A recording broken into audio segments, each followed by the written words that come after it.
Et salut à toi, j'espère que comment tu vas bien. Oui, j'espère que comment tu vas bien, c'est marrant comme façon de dire. On va faire une petite vidéo sur la cinétique chimique parce que j'ai remarqué ces derniers temps avec tous les élèves que j'accompagne ou quasi avec ceux avec lesquels je bosse sur la cinétique chimique qu'il y a des problèmes de compréhension au niveau des équations différentielles et au niveau de la dérivation de la fonction exponentielle et au niveau de la compréhension en général de tout ce qu'il y a dans le chapitre cinétique chimique.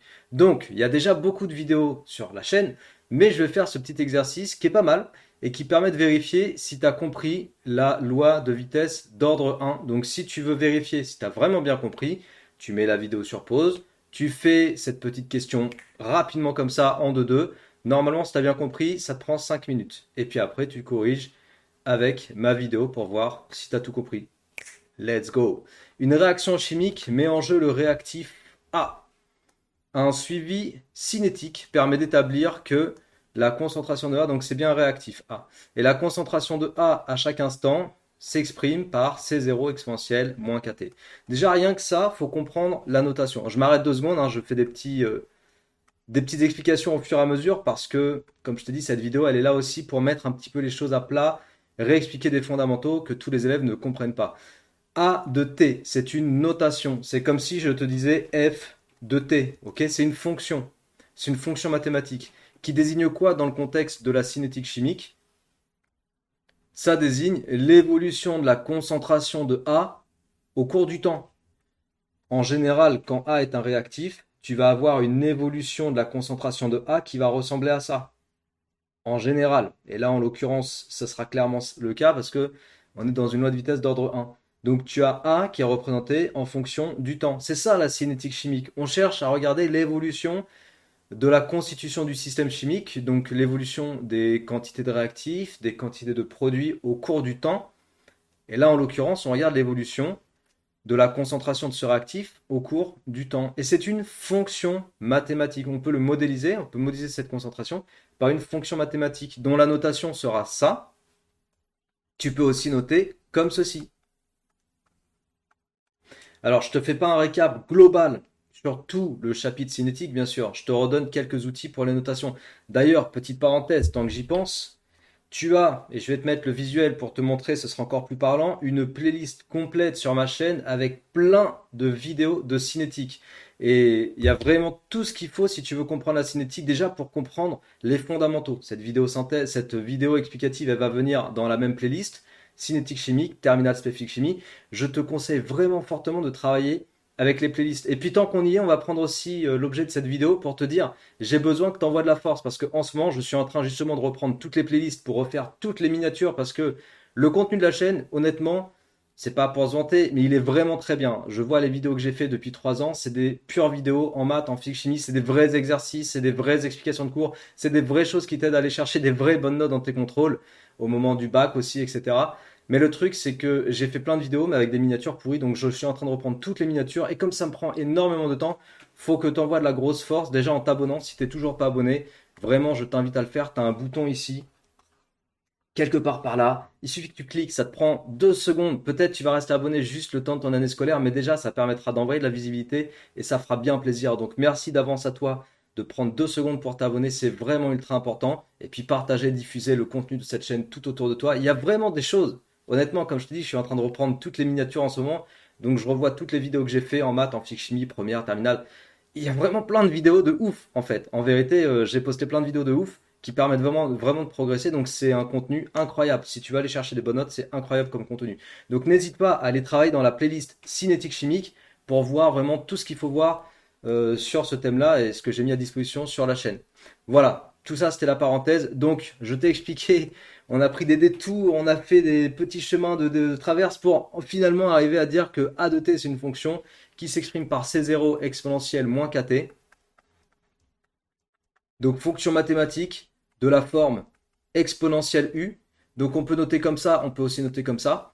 Exponentielle u, je te rappelle aussi ici, et tu vois, c'est pour ça que je te dis, il y a du contenu de ouf sur la chaîne, parce que je sais exactement les points de difficulté que rencontrent les élèves, parce que moi j'en accompagne beaucoup des élèves en accompagnement privé, j'en ai plein depuis avant que tu sois né, je pense. Et donc j'ai l'habitude des erreurs classiques que font les élèves, des incompréhensions, des lacunes. C'est pour ça que je t'explique tout ça en vidéo. Il y a un contenu de ouf sur cette chaîne, honnêtement, honnêtement.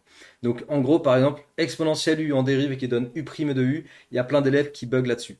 Il y a plein d'élèves qui vont savoir me dériver, par exemple, quand je leur demande exponentielle 2x. Allez, dérive-moi exponentielle 2x. Ok, bah ça fait 2 exponentielle 2x. Donc tu sais faire. Dérive-moi exponentielle de t. Ah bah ça fait 2 exponentielle de t. On dérive par rapport à t. Ok, pas de souci. Bon bah dérive-moi exponentielle kt. Sur le même principe. Ah bah ça fait k exponentielle kt. Ok, cool. Bon bah maintenant dérive-moi exponentielle moins kt. Ah bah du coup ça fait moins k exponentielle moins kt. Voilà, et t'as compris. Ok, là par exemple, ça c'est l'utilisation de tes compétences sur la fonction exponentielle u, comment je la dérive, comment je la manipule. Donc concrètement, lorsque je vais dériver, donc ça c'est la notation qui veut dire dérivé de a par rapport au temps.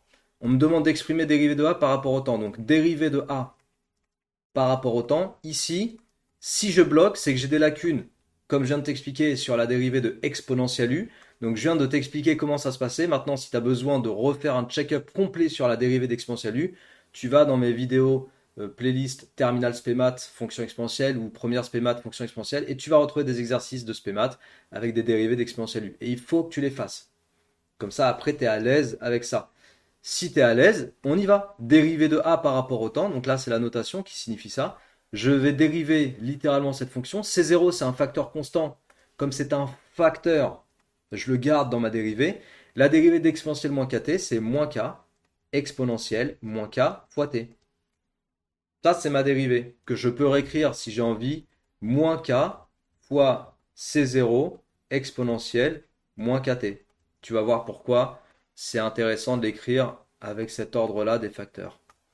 Et on me dit, une fois que j'ai exprimé la dérivée de a par rapport au temps, de justifier grâce à ça que la réaction est d'ordre 1 par rapport au réactif A. Donc c'est là que je t'ai dit, si tu connais ton cours, si tu es à l'aise normalement en 5 minutes, tac, tac, tac, c'est fait. Si t'es pas à l'aise, je t'ai dit vraiment, va travailler avec toutes les vidéos de la playlist. Et tu peux aussi aller voir ma vidéo synthèse, ça c'est sur mon site internet. Je te mettrai le lien en commentaire épinglé si j'y pense. Sur la BenSense Academy, tu as toutes les vidéos synthèse, plein d'exobilans, et notamment la vidéo synthèse de cinétique chimique, où tout est expliqué. Donc, j'espère que tu as compris comment on exprimait la loi de vitesse d'ordre 1. Je vais l'écrire ici. Cours. Le cours te dit quoi? Que pour une loi ordre 1, hop, pour une loi de vitesse d'ordre 1, la vitesse de disparition de ton réactif, ici on va l'appeler A, est égale à moins dérivée de A. Qu'est-ce que je dis?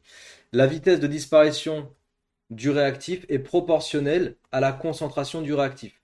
Voilà, ça c'est une loi de vitesse d'ordre 1. Et comme je l'explique dans la vidéo synthèse sur la cinétique, loi de vitesse d'ordre 2, eh bien la vitesse de disparition est proportionnelle à la concentration au carré.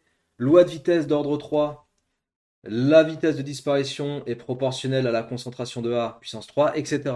Okay, ça, c'est vraiment compréhension de ton cours. Quand tu sais ça, c'est que tu sais ton cours. Donc là, loi de vitesse d'ordre 1, la vitesse de disparition est proportionnelle à la concentration A.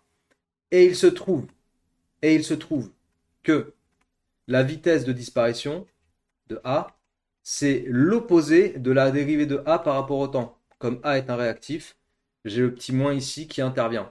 Ok? Et là, pareil, quand j'écris ça, encore une fois, sache que j'applique le cours. C'est pour ça que je te dis, sans le cours, on est mort sur ce genre d'exercice. C'est game over directement. Et ces petites compétences, tu en as besoin pour les plus gros exobilans, ceux que tu vas retrouver vraiment dans des interros, dans les contrôles, dans les bacs blancs ou au moment du bac. Tu vas avoir besoin de savoir faire toutes ces petites choses-là.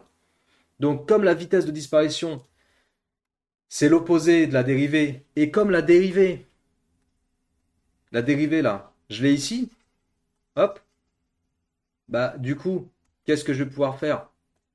Je vais pouvoir dire, ah ok, eh ben, dans ce cas-là, la vitesse de disparition, ça me fait moins, parenthèse, moins k, c'est 0, exponentielle moins kt. Moins, moins, ça fait plus. Donc je vais récupérer k fois c0 exponentielle, je vais y arriver, moins kt. Ok, donc ça c'est la vitesse de disparition. Et lorsque j'ai ça, il faut que je puisse conclure par rapport à ce que je veux démontrer. Si je veux démontrer que j'ai une loi de vitesse d'ordre 1, il faut démontrer que la vitesse de disparition, c'est k fois A. K fois la concentration. Qu'est-ce que c'est ça? Faut pas avoir le nez dans le guidon. Pareil, il faut savoir au fur et à mesure qu'on retrouve des choses, il faut savoir les identifier. Bah, c'est exponentielle C0, exponentielle moins kt, c'est exactement comme ça qu'ils ont défini la concentration de A à chaque instant dans l'exercice. C'était ici, là. C0 exponentielle moins kt. Donc, on peut écrire que la vitesse de disparition du réactif A égale K fois la concentration de A à chaque instant. Et quand tu as écrit ça, eh bien, tu as démontré effectivement que tu as une loi de vitesse d'ordre 1. Loi vitesse ordre 1. Voilà. C'est comme ça qu'on gère ce petit exercice. Alors, j'ai pris plus que 5 minutes pour le faire parce que je t'ai expliqué d'autres choses en parallèle, les petits rappels avec la fonction exponentielle et tout. Mais dans la réalité, dans la pratique, si tu sais faire, si tu as compris ton cours, un exo comme ça, enfin cette question-là, parce que c'est juste une question en fin de compte, en 3 minutes, c'est plié.